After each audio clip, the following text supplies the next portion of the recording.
Hello there. Welcome to the Saroy channel, wherever you are in the world, and so much love to each and every one of you. How are you doing? I do hope you're doing great. I'm doing very well, thank you very much, and I'm so glad you've joined me tonight for a story because I've got a lovely story to share with you. But before we get started, don't forget to subscribe to the channel, click the notification bell and the thumbs up, and let's get started with tonight's story. Dear Sarah, and all your lovely listeners, it was raining cats and dogs outside our home in Portland. The old house had been converted into several separate houses, possibly so the landlord could maximise the amount of money he made from his rental property. The house had about 6 separate homeowners. There was a sizable carport in the front yard for everyone to park their cars, and we all had our own front doors and small apartments. I found the stark white building, with its flat roof, looked rather sterile and clinical looking. It almost was like a large ablutions block, only not quite so bad. But let's just say, pretty it certainly was not. I suppose you can't have everything, but what we did have was a sizable backyard, with a wood grove that stretched back for miles, and so that was a big plus, which significantly made up for the shortfalls of our home.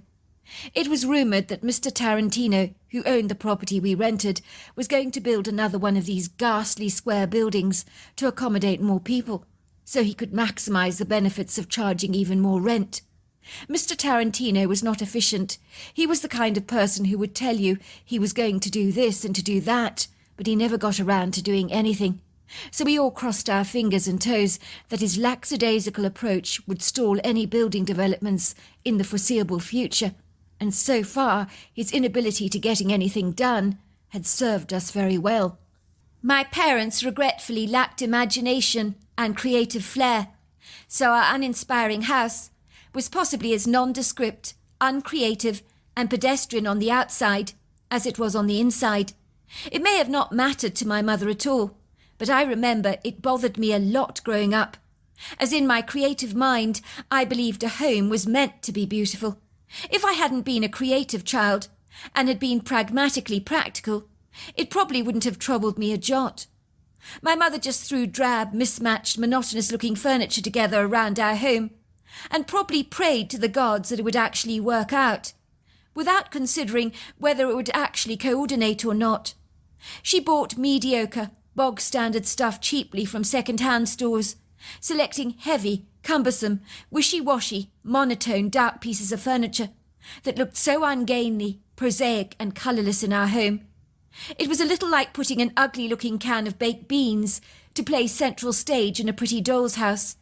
It was like nothing worked in our home, and that was the effect of my mother's decor. When we'd been invited next door to Marjorie Crocker's house for tea, I had an epiphany. And that was that not everybody's apartment was actually stodgy and unexciting, like ours was, even when they didn't have a lot of money. There was room for change and improvement in our home, if it was initiated, that was. Marjorie was a delightful, charming 70-year-old woman who had successfully transformed her apartment into a charismatic palace. Rooms were painted in elaborate regal colours, from vintage reds to greens and blues. Sumptuous furnishings were ornate, tasteful, comfortable but glamorous. Baroque chandeliers hung from the ceilings. And to my 8-year-old impressionable mind, she lived in a dreamy, fantastical fairy tale. I was completely beguiled and bewitched by her splendidly plush apartment, and would tirelessly, incessantly ask my mother why we couldn't make our apartment pretty like Mrs. Crocker's. "I want a princess apartment like Mrs. Crocker's. Did you see her lovely chandeliers, Mummy? Oh, I love her house. It's so pretty. Why can't our house be pretty like hers?" "Oh, for goodness sake, Cricket," my mother would chide. "A house is a house. Mrs. Crocker has gone overboard. Her house is so impractical. I mean, all her white furnishings and cream carpets are going to get filthy in no time at all. At least our dark furnishings hide the dirt very well." I knew there was no reasoning with my mother. Practical was her middle name, and she wore it like a badge of honour that she was proud to flaunt. My mother was a matronly-looking woman, with pillowy breasts, a stout figure, whom always wore clothes that reminded me of a headmistress at a school, from tweed jackets and skirts to sensible brogues. My father was her complete antithesis in every regard, a carefree person who wore his heart on his sleeve and never took life terribly seriously. I think the very thing that once attracted my mother to my father was actually tearing their relationship apart, as my mother soon began to tire of my father's nonchalant attitude, while he could not abide my mother's constant scolding, as well as the seriousness in which she took life. There was nothing carefree or jovial about my mother. "What do you mean by leaving your clothes lying on the floor, Grayson? How many times have I told you to stop being such a sloth? For goodness sake, you're a grown man, aren't you? Not a baby." My mother would henpeck my father, but my father would fight his corner and refuse to be bullied, so there was a great deal of tension in our home that you could cut with a knife. For the last few years, I knew something was off in my parents' relationship. They tried to hide it from us, but me and my brother Stephen, we weren't easily fobbed off. Besides, in our home the walls were so paper-thin, we could almost hear every word between the two of them. We had both noticed the glares my parents gave each other over the dinner table when they thought we weren't looking, and the way they avoided talking to each other. If they did speak to each other, it was cold, detached, and matter-of-fact. "If you could drop by the store, Grayson, buy some milk, I'd appreciate it, on your way home from work tonight," my mother would say. My father would respond, "Is there anything else you need?" "No, that'll be fine, dear."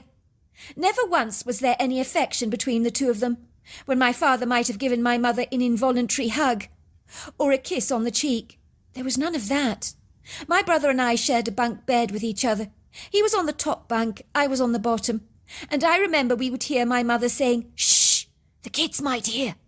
But they didn't know that even with their voices turned down low, we would hear every single word, and I do remember it caused us a great deal of distress. Well, more to the point, it caused me distress. My brother seemed capable of riding any storm, even when it was tempestuous, and he always landed on his feet. I was the one that was more sensitive, more emotional. "I'm tired of these charades, Cora. Really I am. I can't take it any more. The kids aren't stupid, you know. I'm sure they know what's really going on under their roof." "What are you saying, Grayson?" "I'm saying that I think we should get divorced. And at the very least, sharing a bedroom with your enemy is crazy. Nonsensical. We need more than a long line of pillows between us. I keep telling you, I'll be happy to sleep on the sofa if needs must. I don't enjoy sharing a room with you." "Don't be ridiculous, dear. You can't do that. What would the kids think?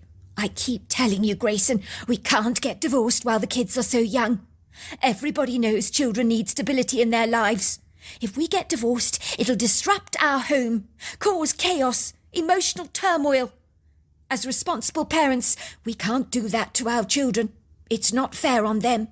Do you have any idea how many children get messed up because of their parents' divorce? Our children deserve better than that from us." "But I'm not happy, Cora. I haven't been for a very long time. I really want out. It's not working between us. Believe me, I've tried. Hundreds of people get divorced every year. They somehow make it work for their children. I can't abide living in this atmosphere, where you henpeck me all the time, as if I'm a little kid. No man deserves that." "Hundreds of people, Grayson, get divorced every year. You're right about that. But those hundreds of inconsiderate people cause hundreds of children to become seriously emotionally damaged. Do you want that to happen to our kids? Are you so self-centered, so self-absorbed, so selfish, that all you can think about is yourself here? I don't enjoy living with you either. I have to grin and bear it. Sometimes I want to tear my hair out. I feel so frustrated. But do you see me complaining? No, you don't. I'm not such a wimp. I get on with things. And why? I have a responsibility to our children. You would do well to remember that, instead of whimpering all the time like a little baby." "I'm not sure, Cora, that I can continue living like this. It's farcical." "For goodness sake, Grayson, get a grip, will you? Stop whining. You need to get on with being a father to your children. Do you understand me? You have a responsibility of care to them, And yes, things may have irretrievably broken down between us. But if you love your kids, you'll bite the bullet and get on with life. How long do we have to continue living like this? Until the kids are 18. Are you kidding me, Cora? Cricket is only 8. I don't think I could stomach living with you for another 10 years. I'd rather put a bullet in my head, quite frankly. There you go again, Grayson, bringing all the drama back into this relationship of ours. I told you, I don't care a jot what you do outside this property. That's your business. You're a free man in that regard as far as I'm concerned. And the less said about that, the better. But under this roof, you remain my husband and my children's father. And you need to quit feeling sorry for yourself and get on with playing your dutiful role. Do you understand what I'm saying? I'm not sure I do, Cora. I remember I'd looked at my brother, my eyes brimming with tears. Are Mummy and Daddy going to get divorced? Is Daddy going to put a bullet in his head? You heard them, says Stephen. They're going to continue playing happy families together. It's pathetic, as if we don't actually know what's going on. Do they really think we're that stupid? I wish to goodness sake they'd get a divorce, get over with it. No, Cricket, Dad is not going to put a bullet in his head. That's just an expression he's using. What's an expression? I asked. Don't you know anything, Cricket? Are you that stupid? Says my brother, sighing in exasperation. It means, Cricket, that Daddy says something that he doesn't mean, 'cause he's upset. Like I might say that I'd rather eat liver and onions than go to church on Sunday. What I'm really saying is that I hate going to church on Sunday so much that even eating liver and onions seems preferable. Do you understand what I'm saying? I didn't want my brother to think I was stupid, as he was giving me that exasperated, I can't believe you're that stupid kind of look. My brother was clever beyond his years, very bright, and patience was not exactly one of his virtues or strengths. I think he found my inability to comprehend things very frustrating. He was a straight-A student, a fast learner, very astute, and he sailed through math and science as if he was floating on air, which would make me insanely jealous. The teachers were considering putting my brother up 2 years, so he'd be studying with 12-year-olds, and he was only 10, but my mother wasn't having any of it. I think it would be in your interest, Mrs. Wagner, to put Stephen in a more challenging environment. He's a terribly bright boy, the headmistress had told her. I worry that your son is getting bored in class. He's finding the math and science far too easy. My mother had put her foot down and explained that she wanted her son to grow up with kids his own age and not to miss out on valuable years of his childhood. But, Mrs. Wagner, my mother had interrupted and piped, No buts, Mrs. O'Brien. I am Stephen's mother. I think I know what's best for my son, don't you?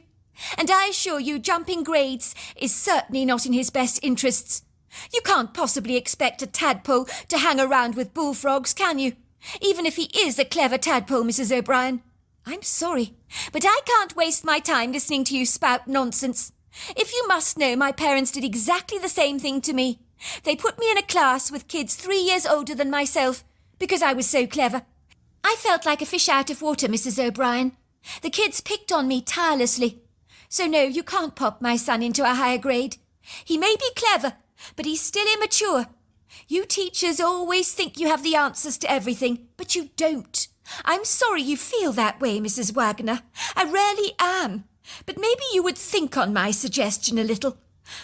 I personally think your son is wise beyond his years. He's a terribly bright, talented boy. I shan't be giving it any consideration, Mrs. O'Brien. The answer is unequivocally no. My son is staying exactly where he is, thank you very much. So now you can fully assimilate and appreciate why my brother Stephen found it virtually impossible to deduce why my grades were so abysmal at school, why I drudged along laboriously with my homework, bumping heads with my frustrations, as math numbers rose up in my head like angry wasps, stinging me tenaciously when I got it so horribly wrong, which was actually most of the time. When he did try to explain my math to me, his patience wore terribly thin. He looked like he'd explode with indignation.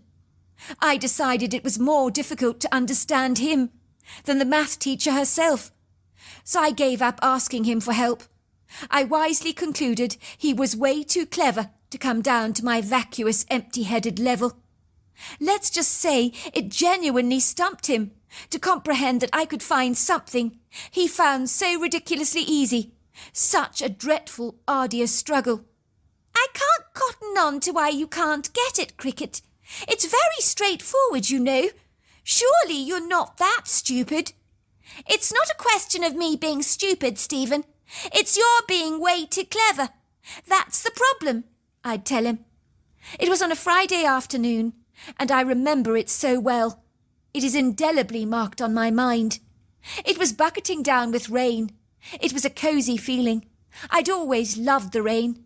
I enjoyed watching it belting down onto our roof, splashing against the window. The sunlight had faded, as if the light had all but wilted away, almost as if it had been turned down at the electric socket, and there was a brisk, somewhat feisty wind blowing.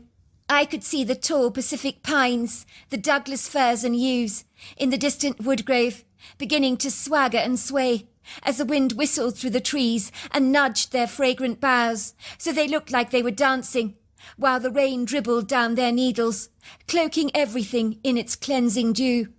All of a sudden we heard the cracks of thunder, and saw the jagged electric light of a lightning strike, bolting dramatically through the sky, like an arresting firework display on the 4th of July. It was simply marvellous to watch. I was in awe. My mother dashed into the house as quickly as she could. The wind slammed the front door behind her so loudly that I almost jumped out of my skin. My mother had left her umbrella at home and was drenched to the skin. Her wet clothes hung on her in limp rags. Her hair had become so dishevelled it was a tangled heap above her head, rather reminding me of a bird's nest, and her black mascara had dragged down her face in long grey tears. Oh dear, there was nothing on the weather forecast today about the weather turning like this. I better go and change. I'm soaked to the skin. As the English would say, 'tis fine weather for ducks today. What does that mean, Mummy? Ducks like water, don't they, sweetheart? So when it rains in England, they say, 'tis fine weather for ducks. I noticed my mother's demeanour was sorrowful. Her normally straight deportment was slumped over like a crooked tree. And it was then that I sensed something was up, like a strange smell you can detect, but you're not quite sure what it is. It was at dinner that evening, when we were gathered around the table, as we did every night, when the choked, clawing atmosphere became quite sombre and gloomy, as if the crying weather out of doors had enveiled us in its sorrowful melancholia. It was still pouring outside. My mother would normally trill, "How was your day, Stephen? What did you do in math today?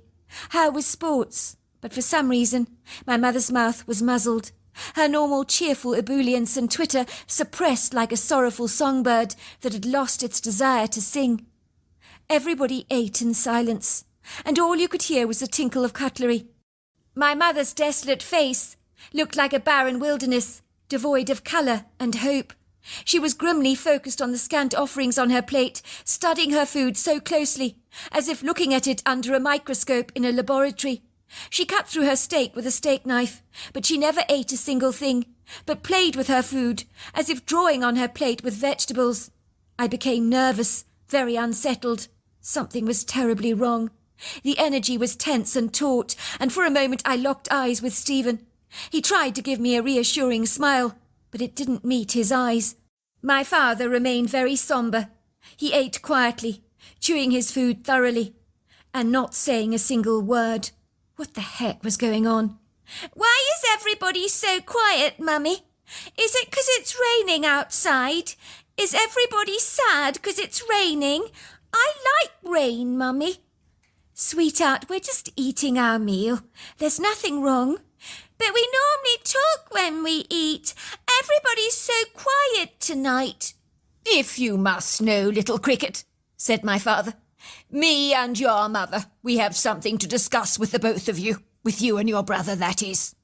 "Grayson, do we need to discuss this now?" said my mother, who was grimacing. "I mean, isn't there another time we could do this?" "No, there isn't. We're doing this now." My father straightened his back, rubbing his hand across the day-old stubble of his chin. He cleared his throat. "Now, children, Me and your mother have something very important we need to tell you. Things are going to change around here. I will be moving out of the house. Now, I don't want you both to get upset about this. Everything will stay the same in regards to the setup. You'll be able to visit me. I'll pop around to see you regularly. But I won't be staying in this house anymore. Your mother and I are getting a divorce. I burst into tears and began to sob. Daddy, please don't go. Please don't leave us. Daddy, don't. Please don't. Look what you've done, Grayson. You've upset little Cricket, chided my mother. I told you this would happen, but of course you wouldn't listen, would you? Cricket, I told you. I'm not leaving you. I'm never leaving the two of you. But I'm not going to be living under the same roof with you. But that is all. Nothing will ever change. But why are you going? I don't understand. It's not fair. I know it's hard, Cricket. But remember when you were best friends with Laura Douglas. Do you remember that? She's not my best friend anymore because she stuck her tongue out at me and pulled my hair. Amy's my best friend now because she's nice to me. Amy would never stick her tongue out at me. Well, that's right, Cricket. Amy is your best friend because she's nice. She would never stick her tongue out at you, as you rightly say. Your mother used to be my best friend. We were both best friends. That's why we got married. But we're not best friends anymore. We're not nice to each other like we used to be. So that's why I'm moving out. We don't like each other as much as we used to. So it's easier if we don't live together. You see, when we're together, we get angry and upset with each other. It isn't a good idea to always feel this way in your home. When Laura stuck her tongue out at you, you knew you didn't want to be her friend, did you not, Cricket? She was horrible to you. It's the same for me and your mummy. But Mummy doesn't pull your hair. She doesn't stick out her tongue at you. Mummy's always nice. No, Cricket, your mother doesn't. Your mother is nice, like you say. But you see, sometimes adults don't get along. And me and your mother are always upsetting each other. But why can't you be nice to each other? Then everything will be perfect and you won't have to go away then.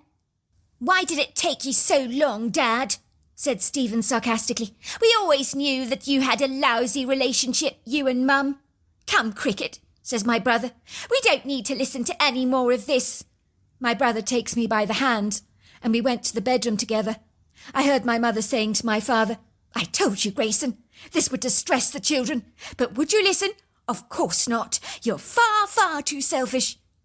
When me and my brother closed the bedroom door behind us, my brother was actually crying. It was the first time I'd ever seen him cry. He took me in his arms and said, Cricket, it's going to be all right, I promise. Daddy isn't leaving us, really. We'll still see him. He's not going away, not like that. He'll still be around. Suffice to say, the very next day my father moved out. He packed a suitcase. We watched him get in his truck and drive away. He looked up at the house one more time, and I could see such a sorrowful melancholia wash over his face. I knew that leaving us was the hardest decision he'd ever had to make. He climbed into his truck quickly and drove away as fast as he possibly could, possibly because it was easier to get away quickly than leave weighed down by a heavy reluctance. I remember watching him from the front window, and my heart sank like a coin in a large ocean of water. It was like experiencing a death, as the routines and interactions within our home would never ever be the same again. The dynamics had shifted and changed. The clock of our lives had been reset. The routines of 3 o'clock, 5 o'clock and 8 o'clock were now completely different. They would never include our father.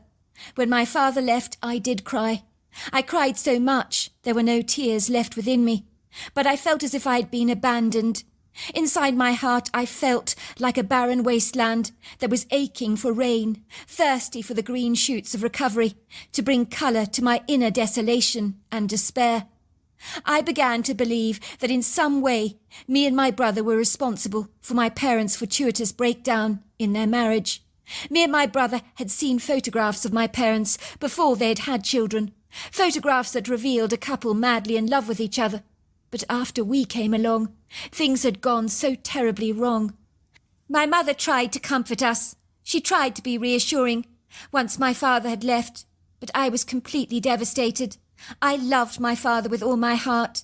He was the one who always played with us in the backyard. He took us for ice cream and to the movies. And now our fun-loving parent was no longer an intimate part of our lives. Granted, we would see him again and again, sometimes stay over with him at his new apartment, but life was never going to be as it had been before. And not only did I grieve for my father, but for the old days and for the days to come that would be peppered with his absence. Soon after my father left, I would wake up in the morning to discover my pyjamas were soiled with dirt. There were leaves, bracken and grass all over my sheets. When I looked under my feet, they were filthy dirty, and I had mysterious scratches on my legs that I never remembered receiving. My mother would complain that my sheets and pyjamas were so soiled and so dirty, but I was as perturbed as she was as to why or how this could possibly be happening. I had not been playing out of doors, and I always enjoyed a bath before bedtime, so why were my pyjamas and bedding getting so filthy? None of these enigmatic events made any sense to me whatsoever, and they only began to happen after my father left our home.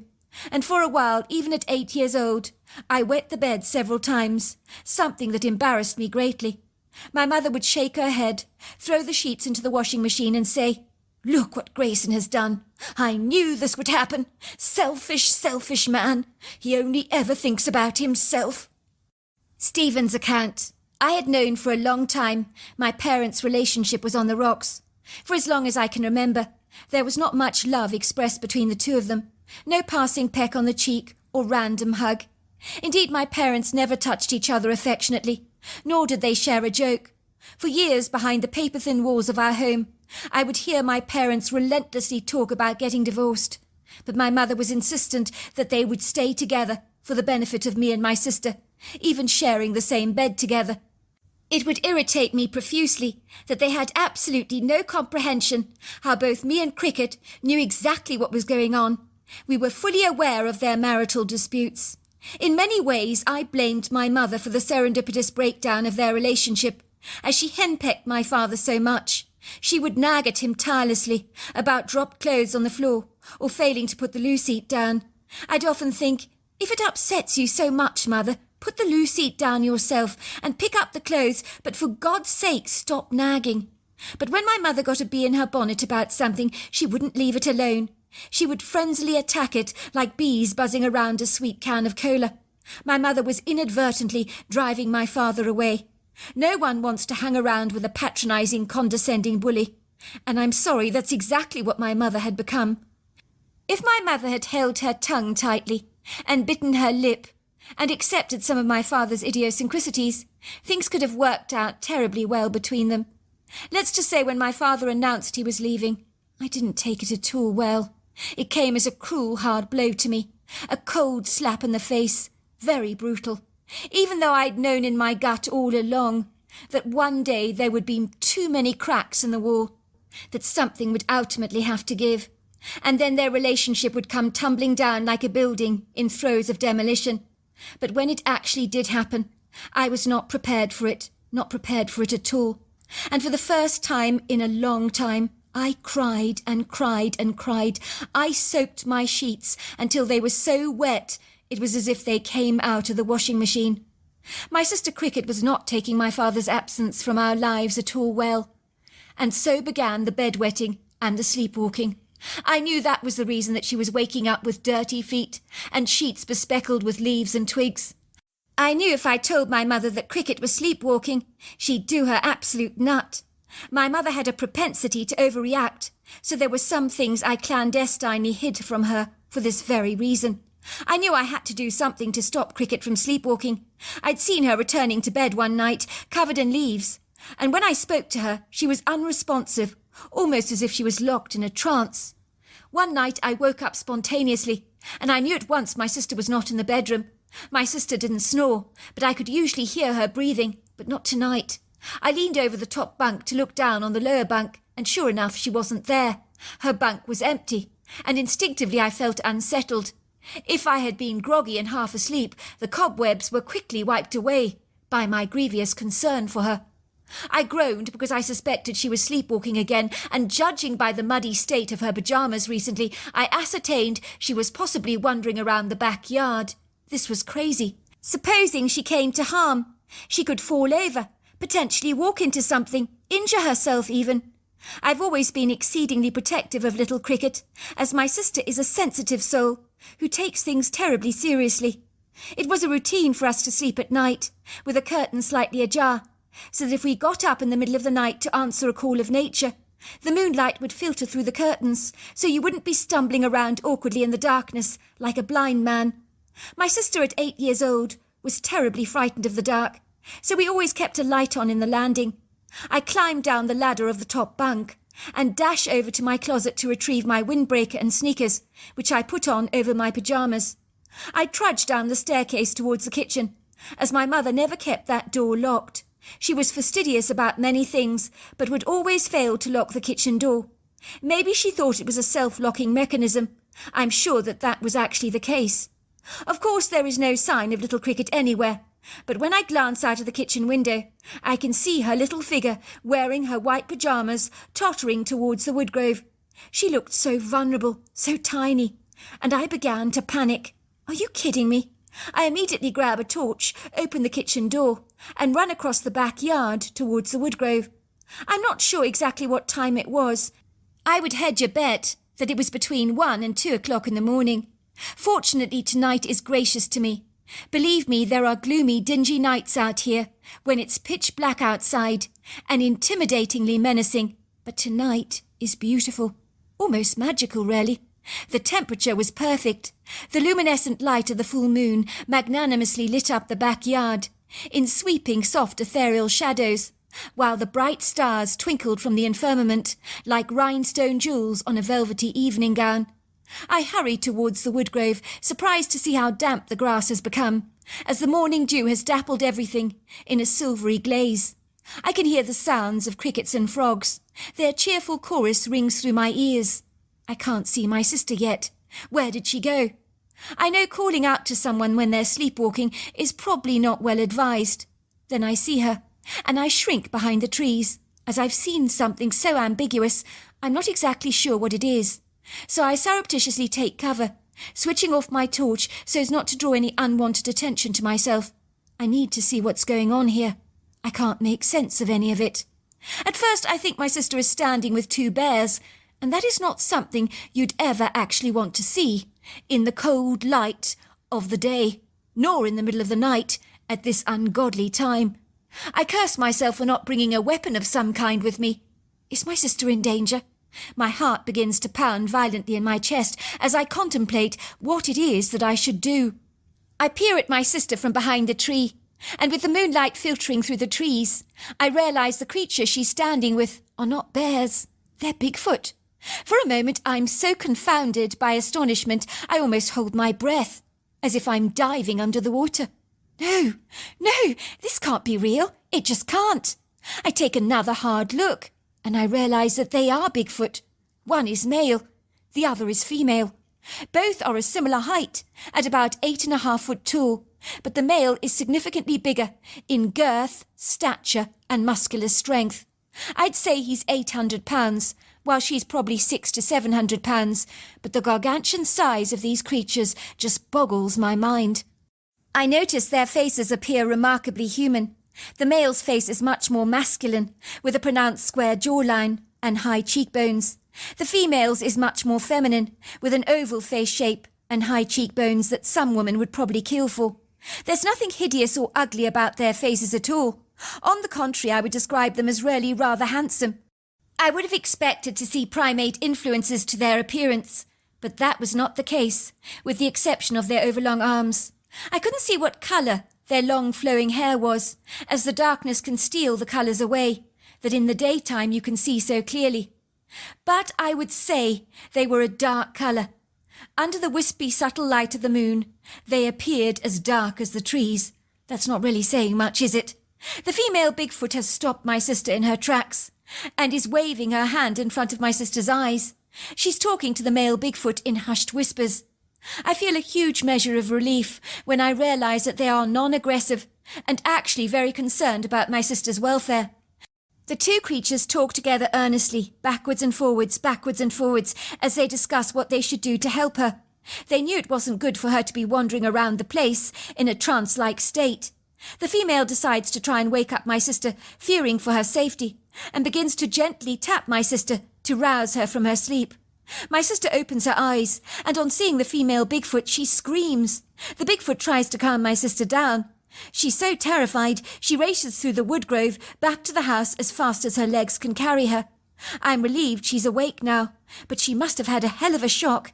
Imagine waking up to find this tall, hairy humanoid staring down at you.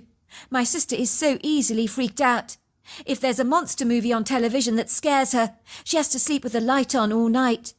I watch the two Bigfoots engaging in long conversation together, and I sense the female Bigfoot is sad that my sister was scared of her.